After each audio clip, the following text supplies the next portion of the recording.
y'all. Welcome to another episode of the Melanin Mayhem podcast with your favorite country girl, Renee Davis. If this is your first time joining us for all this mayhem, hey, sugar.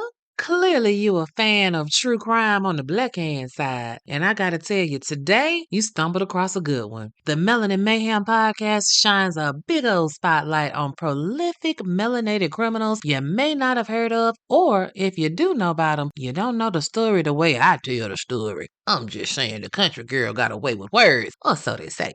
Melanin Mayhem also does a pretty damn good job of monkey stomping on the myth that there are certain types of crimes that black people don't commit. Because that's a lie, y'all. We do it all and we've been doing it all. And if you don't believe me, just ask the fine members of the Noir Nation. Oh, you don't know about the Noir Nation? Baby, they're just the baddest motherfuckers on the planet. I'm talking my BFFs in my head, honey. They are the reason for the season, the cheese in my macaroni, the peanut butter to my jelly. You feel me? They get me in all my twisted glory, and they like that shit. That's why we get along so good. Now I gotta tell y'all, I'm a little off today because I'm on a 7-day detox, raw vegetables and fruit only in nasty green juice. So I'm hungry, hangry, and all of that stuff. So y'all pray for me. I'm gonna try to get through this. But I want to get us started today with a couple of PSAs. This first PSA, let me tell you something. If you find yourself residentially challenged, you do drugs on a semi-regular basis that society don't deem as socially acceptable, you might have to record your own death so you can prove how the fuck you died.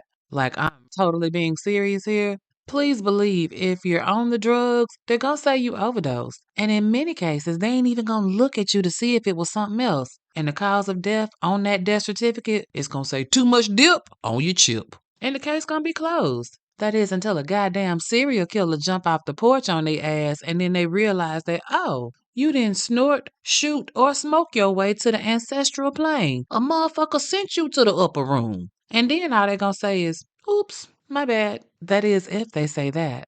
Now, I ain't gonna even hold y'all this week. We're gonna have to get on into it because this nigga that we're gonna talk about this week is not the sharpest tool in the shed, nor is he the cleanest. I'm literally about to turn your stomach with this one. So let's not draw it out. Y'all hold your nose while I bring this maggoty mouth murdering motherfucker to the front of the congregation. Y'all, this week's Melanin Mayhem maker is Mr. Cory Morris, aka the Crackhead Killer.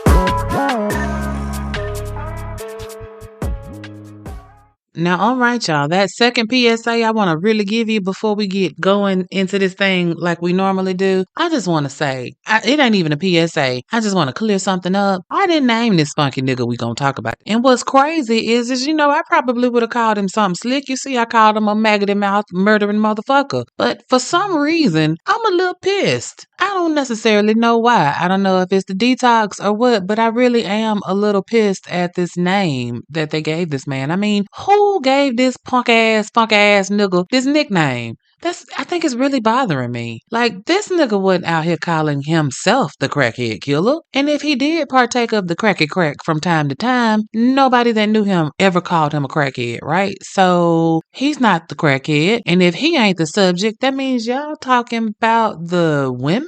It most certainly wasn't the victims. I know they weren't going around calling themselves the crackheads. So, who was the first person to call this man this nickname? I'm just saying, it's disrespectful as fuck. And it goes back to my original public service announcement that if you partake, they gonna clown you when you die. So, okay, let's get into it now that I've gotten that off my chest.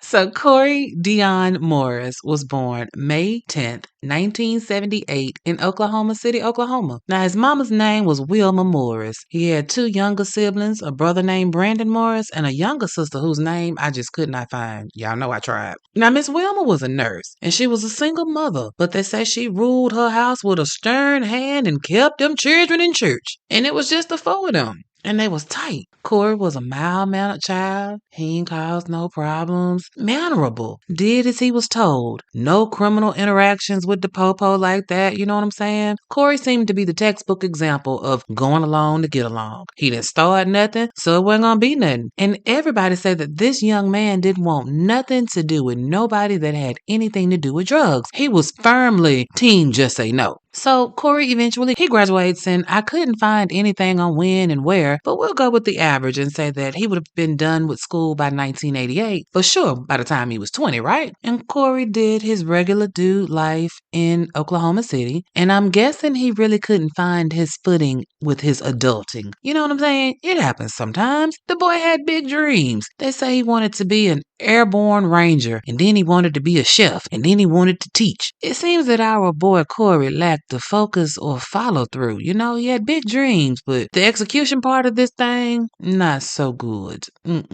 So he worked a few fast food jobs, and you know, as these things happen sometimes, he decided he needed a change of scenery. He had been in Oklahoma City his whole life. He was ready to go do some new shit, right? So he left and went down to Texas for a little bit in the mid-90s, bounced back to OKC. You know what I'm saying? He stayed going back and forth visiting his people regardless. So it didn't matter where he was living. And geographically speaking, Oklahoma, Texas, and Arizona are all right there neighboring. So he could go do his little thing and then come back to his home base as he needed. Cory needed to get out and explore. Shit, he ain't got no kids. He young. Why not? He got an aunt and an uncle that live in Phoenix, and they cool. And maybe Cory started thinking, maybe I should go out there and jumpstart getting something going on in my life. Phoenix sounds good. Auntie and uncle good people. Go out here and try my luck.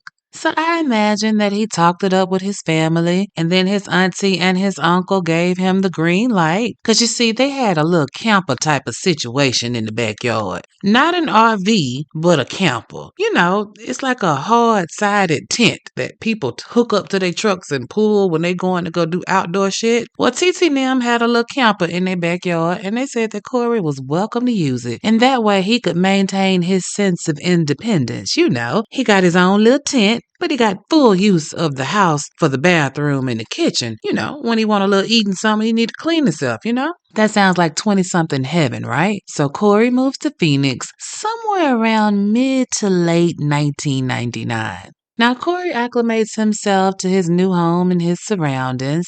He does a little volunteer work over at the Garfield Neighborhood Community Center. He got a job as a vendor over at the stadium, and then stepped his game up and got a job at the Goodwill as an assistant manager. Aw, shit, Cory moving up in the world. And it was cool. So we found out that Cory got sticky fingers. You see, as the assistant manager, he had keys. And so this nigga decided to make a copy of the store key. And one night, he doubled back around and let himself back into the store, turned off the alarm, and helped himself to $600 out the safe. And then he closed the safe and left out the same way he came in. Would have got away with it except somebody saw that ass. And when the theft was reported, they dropped a dime on the black dude that they seen coming out of the Goodwill after hours. He was arrested and convicted, did a little time, and he's back on the street. And he eventually gets a job as a karaoke DJ at a bar on Grand Avenue. He got friends too, y'all. But his friends say that Cory do too much. Like, he try too hard to be liked. And he also will lie before a cat can lick his ass. Just passing out lies ain't nobody asked for. Like, this nigga was telling lies like whoppers. I'm talking like he was in the Secret Service. Nigga, what? Or he was an expert parachute jumper. Boy, bye. And even though his friends was really like, look, Cory, you ain't got a lot to kick it, homie. That didn't stop Cory. He was special like that. Always trying too hard. And also always trying to turn a hoe into a housewife. Literally. They say Cory liked the most sex workers, honey. He was always trying to date them. I'm talking about like date them. He was you want to go get something to eat ass nigga. No, nigga, they trying to get paid and get the fuck on. Bust your nuts so they could go. So mind you, life is going on, and it's around 2002. July 4th was a little over a week ago, and life is settling down from after the holiday, you know. And then boom, July 14th, 2002, the police find a body in an alley off Roosevelt. So, you know, they send the meat wagon over because this one ain't fresh. The authorities swarm the place. And the medical examiner's like, you know what? There's no need for alarm, good citizens of Phoenix. This woman has died of a drug overdose. Damn. 43-year-old Janice Irvin done fucked around and snorted her way to the upper room. Well, at least that's what they saying around the hood. You know what I'm saying? But okay, shit happens. Thoughts and prayers and life moves on. But then, September 11th, 2002, another body was found around the way from where Cory Auntie house is. And the neighborhood was like, whoa, wait a minute. This time it's a lady named Barbara Codman. Somebody had done dragged her into an alley over there by East McKinley and East Pierce Streets, again, up the way from Cory's auntie house. Well, the neighborhood was all up in arms a little bit, you know what I'm saying? So the coroner was like, whoa, don't nobody worry. Ain't nobody targeting the good citizens of Phoenix. You see, old Barbara here sold a little pussy and treated her nose. And Barbara died of an overdose. Y'all can go back to regular life. There is no need to be alarmed, people. And the general feeling was, okay, another druggie done fucked around and found out. But then, on October 10th, 2002, here go another body found around the way from where Cory Auntie Melvin lived. This time, it's a chick named Shanteria Davis. Now, the neighborhood is like, wait a minute, shit now, what's up with this? Did somebody just die not too long ago right there in that same exact spot? Shit, these motherfuckers is dropping like flies around this bitch. And the coroner said, oh no, don't worry. You see, Shanteria was over there selling some of that funky monkey, and she was treating her nose a little bit. She died of a drug overdose. It was the cocaine. You know when they say it with that tone. Y'all know that tone. It was a drug overdose. And so the hood was like, okay, another druggie done fucked around and found out. And then the authorities took down all the yellow tape, and life kept it pushing. So at this point, the ones who partake of the nose candy, they checking their shit because apparently somebody must got some bad shit out here. But then don't nothing happen for like 4 months. Y'all know our attention span is super short. So they forgot all about the dead women that were popping up in the alley over yonder. So life is moving on. And on February 27, 2003, damn if don't another body pop up. And I'm talking like popped up right outside Cory Auntie backyard gate. Right there with a camper park there. You know, the little hard-sided tent. Shit, that's close, ain't it? I know Miss Melville was about to lose her shit. Cory Auntie was not built for this type of life. This time, it's the body of 34-year-old Jade Velasquez. It looked like somebody was going in and out of the gate right there by Cory's little trailer. There were scuff marks on the sidewalk. Looked like Jade had been dragged through the gate. The police even questioned Miss Melville, Cory's auntie, to see if she had seen anything. Well, you know, while the hood is standing around talking and doing what the street committee do, here come the coroner, and he said, well, good citizens, we think Miss Velasquez was over there selling some of that hot tamale, and we know for a fact Miss Jade had a whole lot of booger sugar in her system. So, you know, they say cocaine is a hell of a drug. Fuck around and find out. And then he exits stage left. And by now the hood is like, shit, somebody must got some bad dope out here on the street. Because Mr. and Mrs. Law Enforcement, there's a fair amount of bodies that have dropped in 8 months. So not everybody's side-eyeing everybody. And the peoples is whispering about what the fuck is going on around this motherfucker. But of course, life goes on. But then Sherry Noah's body turned up unalived on March 29, 2003. And guess where they found her at, y'all? Right across from where Jade was found. Right outside the back gate by Miss Melville's house. Right there by where Cory's trailer is. Now, Sherry been dead long enough for her hand and her foot to mummify. Now, where the fuck Sherry been all this time? Now, Sherry was 37 years old, but she had the mind of like a 10 or a 12-year-old. And according to the street committee, it was obvious if you spoke to her that you were dealing with a child in an adult body. Now, she dead, and her peoples is not going for the sex worker druggy narrative, and neither is the neighborhood. Something in the milk ain't clean, and they don't think that they're getting the story about these deaths. Cause there are a couple of key details y'all don't know about Noir Nation. Like, how about all of the women except for Jade was found butt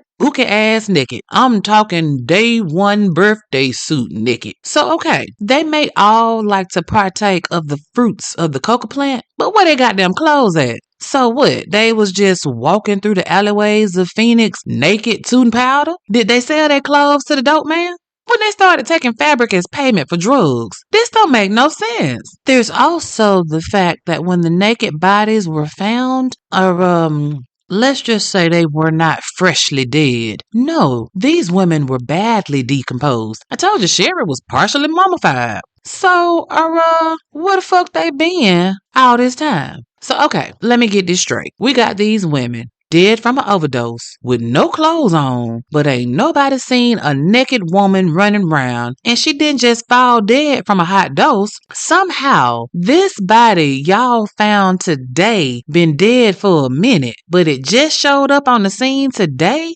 decomposing like a motherfucker, and all y'all got to say is that the cause of death is an accidental drug overdose? Get the fuck out of here. But Noir Nation, that's what they went with. If you look at the original death certificates for all of these women, their cause of death is not homicide. It's drug overdose. They closed them damn cases and moved right the fuck on. Till circumstances dictated that they changed their tune on what had happened was with these throwaway women. Oh yes, that's what they called these women in the news. Throwaway women. That's their term, not mine, honey. I told you, they'll do you wrong, man. They'll do you wrong. So check this out.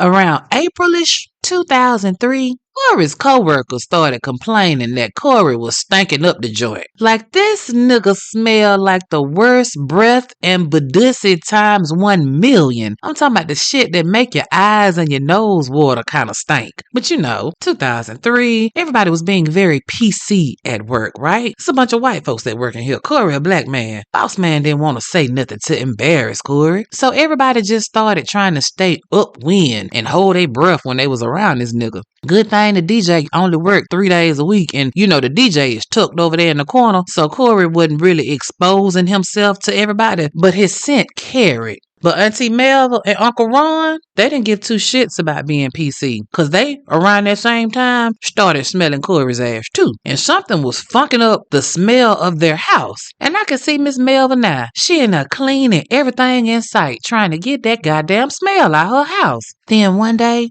they interact with Cory, and damn if he ain't the smell. They nephew was funky as fuck, and y'all know, we, the blacks, we can't have that. You can be a lot of things, but what you cannot be is funky. Oh no, we don't play that. So, in my mind, I see Cory's Auntie Melva talking with her husband. You know, over coffee one morning. She probably was like, baby, that boy stink. You got to do something. We done gave him new soap and body wash and deodorant, but the nigga still stink. And I think it's coming from his room. You think he got something dead in that trailer, baby? Go out there and see, baby, because I just can't keep living with this smell. And like a good husband, Unc does exactly what his wife has asked, and he goes in the backyard to go see if something is dead in the trailer in the backyard that they letting Cory use. So Unc walking, and the closer Unc gets to Cory's trailer, the worse the smell is. So now I'm thinking Unc probably like, shit, I wonder did this nigga get a pet or something and it died and he just didn't bury it deep enough. Need to put some lye on it, cause woo, this motherfucker stink.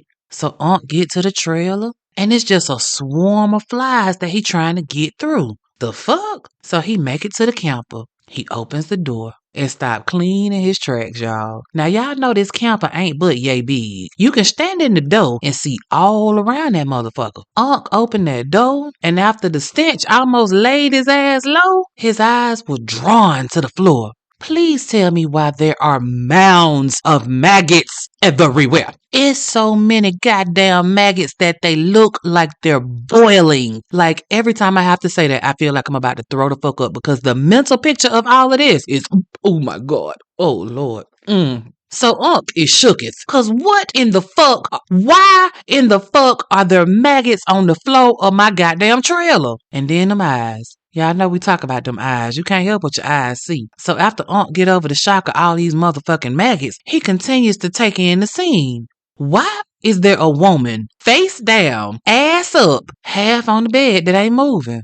And why the fuck is half her face gone? Oh my lord, she got maggots in her eye sockets. Now I'ma tell y'all, I understand before I even say this that this ain't gonna be right. But y'all know I'm slightly throwed off. And I'ma tell you, cause we people like that, y'all my peoples, right? I would have paid good coin. I'm talking about good USD dollars, baby, to have seen Unc haul ass out that goddamn trailer and run back into the house to tell Miss Melville what the fuck her nephew got in that goddamn camper. Unc was shook, like he was fucked up, and he had every right to be. That ain't some shit that you see in your lifetime in real life. That shit he just saw only happens in the movies. Man, he couldn't call the police fast enough to get their asses out here to see what the fuck was going on in his backyard. So the police come and they find the dead, decomposing body of a woman in Cory's bed. And this woman is found out to be Julie Castillo. She kind of in the same state as all the other women that they've been finding over the past 7 months. She dead, she naked, and she decomposing like a motherfucker. Do we have a serial killer on the loose? Has this serial killer been doing this the entire time? Yeah. So now the police need to have a word with Cory. They grab his ass up and they ask him, excuse me, sir, why is there a dead woman in your tent? And Cory is denying everything. He don't know nothing. And then he started knowing a little something. He said it was an accident. She got high and then she died. And he wasn't there when she did it. The end. And the cops is looking at Cory kind of like how you looking right now in complete disbelief. Like, nigga, that's the best you got? Well, okay, since that's what you're gonna go with. For shits and giggles, let me ask you this. Do you know Barbara Codman or Shanteria Davis or Jade Velasquez or Sherry Noel? And Cory said, yeah, I know them. And they said, well, did you kill them, Cory? And Cory said, no. I don't know how they died or why they died. All I know is they came to my spot, we had sex, and I used a condom with them hoes. Then afterwards, they did some drugs, and then they died at some point. Cory didn't know when, because he wasn't there, according to him. So the police was like, nah, bruh, I don't even think it happened like that. Can you try again? So Cory was like, okay, well, see, with Barbara, she was down to give me some of that snappy nappy for $20. So we go back to my spot, the tent. And so Barbara liked it a little rough, and she said she wanted me to strangle her. And I'm a gentleman. I do what the ladies ask. So her wish was completely my command. But you see, in the midst of me getting it, I somehow strangled her with a necktie. And so I let her stay for a couple of days, and then I dragged her out using that sleeping bag in there, and I just dumped her over there in the alley, because, what else I'm going to do with her? And then, Shanteria, she gave me a much better deal. She had her coochie marked down to about $5, but while we were doing it, she had asked me would I take her weave and strangle her with it. So I did, and she died. Oops. And as far as Jade go, Jade was actually my homegirl. I ran across her in the park one night, and she was toe up. I'm talking drunk as a skunk. And me being a gentleman and all, I invited her back to my place because I ain't want nobody to mess with Jade in the state that she was in. So, we get back to my place, and one thing lead to another, and somehow I went from caressing her to choking her out with my bare hands. Next thing I know, my friend dead. Damn. So I put her clothes back on because, I ain't want her in the street like that. I was naked and whatnot. And then there was sweet Sherry. I was just outside walking, minding my own business, and I ran up on Sherry. We got to talking, and we decided we would go back to my spot and play hide the sausage. You know what I'm saying? And after I got mine, Sherry said she wanted to get geek. And, I ain't really with that shit, so I left. And when I came back, she was dead. I don't really think it was nothing that I did. Not really. You see, because while we was getting it on, I had put a belt around her neck and pulled on it a little bit. But, when I seen she was dead, I already had the belt around her neck. So I just used the belt to pull her out there into the alleyway. And that chick today, Miss Julie. Well, see, Julie told me for $15 and a place to stay, I could do whatever I wanted to do to her. So that's what I was doing. Whatever. I mean, she said I could. So, I was just trying to get this Winnie the Pooh necktie on her just right. And I must have pulled on it too tight because she died too. But I'm telling you, it really wasn't my fault. So the police are really sitting here looking at Cory like,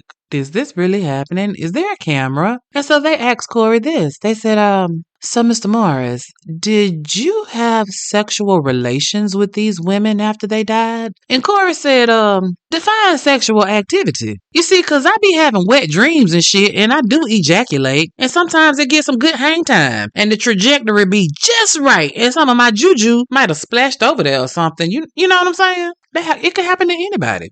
Needless to say, y'all, after their little chat, they arrested him because the evidence was overwhelming. I mean, this is all going down on April 12, 2003. And in some other dumbass nigga news, when they took that nigga down to the station and booked him, can y'all tell me why he had Barbara Codman's social security card, license, and debit card in his wallet? Nigga, what? Audaciously stupid. Like, you been walking around with this dead woman shit in your wallet for more than a year? Stop it.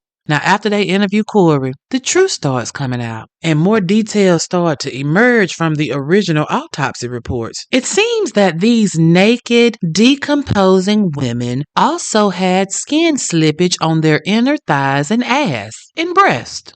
Wait a minute, now. What exactly do you mean to tell me when you say skin slippage? You ain't just mentioned that shit for nothing. Fuck that got to do with anything. Well, I'll tell you since you act so nicely, Noir Nation. You see, when a body starts breaking down, as it does when a human dies, decomp. Skin slippage happens when that decomposing body comes in contact with friction. You know, friction, like something moving back and forth, rubbing against it. It can cause the skin in that area where the frictionation is happening. You know, the skin can slip a little bit. So I say to you again, these women had skin slippage on their inner thighs, their asses, and their titties. I'll let that just hang out there in the universe for a minute. Because, yeah, I know.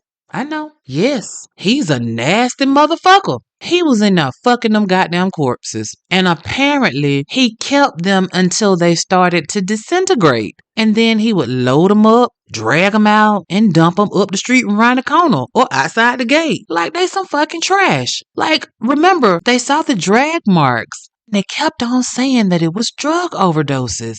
That is crazy, which is why I started this episode off with this public service announcement about how they will judge you in death and treat you accordingly. Now, I'm going to tell you, my heart goes out to this nigga family because they were crushed. They didn't have shit to do with his funky ass. I mean, like, his little brother was 21 when Cory got popped when all this shit came out. He was in school majoring in criminal justice. And look at his brother about to give his ass some real life experience. Now, his mama and his sister, ooh, Lord, I can't imagine that pain because they were tight. And this is classic. Two things can be true at the same time. Cory is absolutely a monster, but he has a family that loves him and also, are also repulsed, outraged, mad as fuck and want to kick this nigga in his throat. Cause what the fuck? All those damn emotions swirling around at one time. It's a wonder they didn't go crazy. But like true family, when they got the news, you know, when Auntie Melva called back to Oklahoma City and was like, y'all ain't gonna believe this shit that your son did. Your brother on that bullshit. Lil' bro and mama hit the road from Oklahoma City, headed to Phoenix because they needed to talk to Cory. They needed to try to get some type of an understanding about what the fuck has gone on. But you know, when shit hit the fan and the news come out, everybody started coming out of the woodwork. Well, here comes the Oklahoma law enforcement people coming to Phoenix because they want to have a little talk with Cory because they got a couple of unsolved murders that's in the same vein like these Phoenix killations. And they was like, we'd like to have a word, please. You see, Oklahoma thought that Cory was good for the murders of Jane Chapton in August of 1999, Cassandra Lee Ramsey in March of 2000, Mandy Rake June 17, 2000, and Janice Bruno in January of 2002. All were floating in a creek, all were naked, and all were coked out their minds. They were all found in the same general vicinity, but they couldn't prove that Cory was in Lawton, Oklahoma, where all this shit went down. So even though he's from Oklahoma, you gotta be able to prove that he was there when these women were killed. So even though they think he was good for it, Cory was never charged with any murder in Oklahoma City. But please believe that ass sat in the Maricopa County Jail while Arizona got ready to deal with him. He sat in jail for 2 years. Trial starts June 13, 2005. Now, during the trial, the DA had zero chill, like he was straight attack mode, shock and awe. That's what he was doing. He went for the shock and awe because he brought a piece of clothing from one of the women, but it was locked down tight, right? It was in an evidence packet and then it was inside of a container. This nigga go stand in front of the jury and just crack the lid on it. He didn't even pull it out. He just cracked the lid and waved it around a little bit. Almost cleared that motherfucker out. Them people damn near died up in that bitch. It was so funky. Ooh, honey.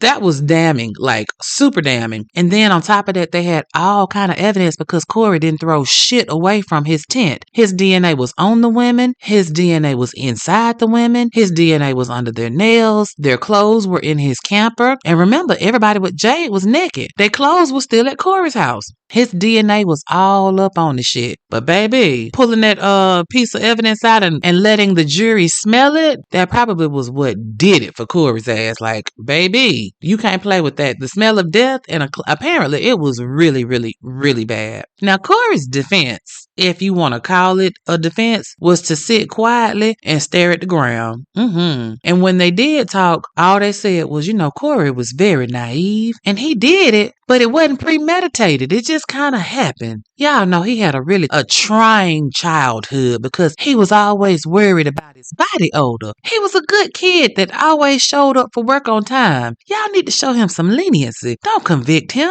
Boy, stop. There will be no leniency for you. On July 11, 2005, they found that ass guilty on all 5 counts of first-degree murder. I mean, this motherfucker is super guilty. Then Judge Douglas Reyes told the jury, "Thank y'all for y'all service, and we got some counseling out here if y'all need it after hearing all this bullshit y'all done had to listen to."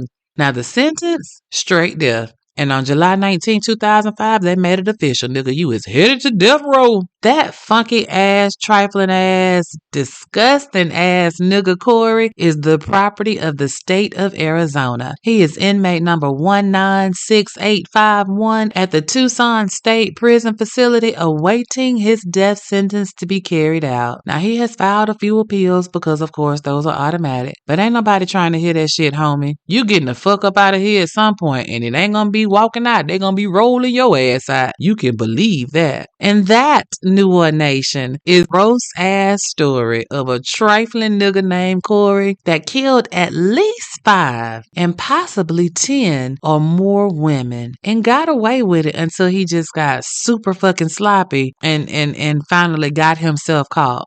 Because I don't understand, y'all. For 8 months, Cory was fucking him up. And the police and the medical examiner, they really dropped the ball. Like, did they even get in the game? Now, I will give them a little bit of grace because I did read somewhere that because of the advanced stage of the decomposition, they really couldn't see stuff like bruises or signs of a struggle because when a bitch is geeked up when they get choked out, they usually don't fight back, right? And I'm down with that 100%. That makes sense to me. But what doesn't make sense to me is that they were naked and had been dead for days before they were clearly dumped. Nothing about this says overdose to me. Sure, they may have imbibed, they may have treated their nose or smoked a little something or whatever, but still, they were dead for days and clearly dumped. Now check this out. Alternate reality. Maybe a motherfucker was partying too hard and whoopsie, some shit happened. Somebody ended up dead. Okay, a motherfucker got scared and didn't know what to do with the body. They panicked. A few days later, they wait till it get dark and they dump the body and then they go straight to rehab.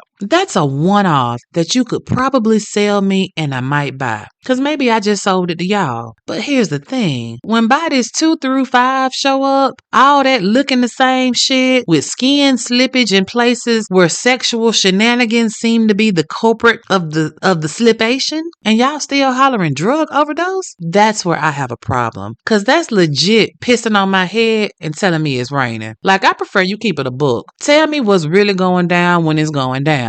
Hit me with the look. Do the budget cuts. We ain't performing autopsies on nobody that ain't got insurance, valid driver's license, and verifiable 10-year residency. If y'all want to know what had happened was, you gonna have to pay me for my services. And I'm fine with that. At least we know what we dealing with. If we got to do a couple of fish fries around the GoFundMe's or whatever to know what we working with, we'll do that shit. But the trickery of making it seem like you did the due diligence and came out with a scientific conclusion is some bullshit, when in reality, y'all on some fuckery. And I say, and like I always say, what bothers me so much is how many more are out there that we don't know about because the cause of death is wrong, flawed, or just ignored. Like, I'm a firm believer, nobody needs to be disrespected in death. But shit, I guess that's me kind of seeing the world through a really rosy pair of glasses, cause shit, people are disrespected in life. Why should death be any different? Maybe all we can do is look out for the people that we love and care about that may be living a less than traditional lifestyle. We have to be their advocate if they fuck around and wake up an ancestor. We have to stay on top of this. Until the serial offender reveals himself, their death will be overlooked and dismissed.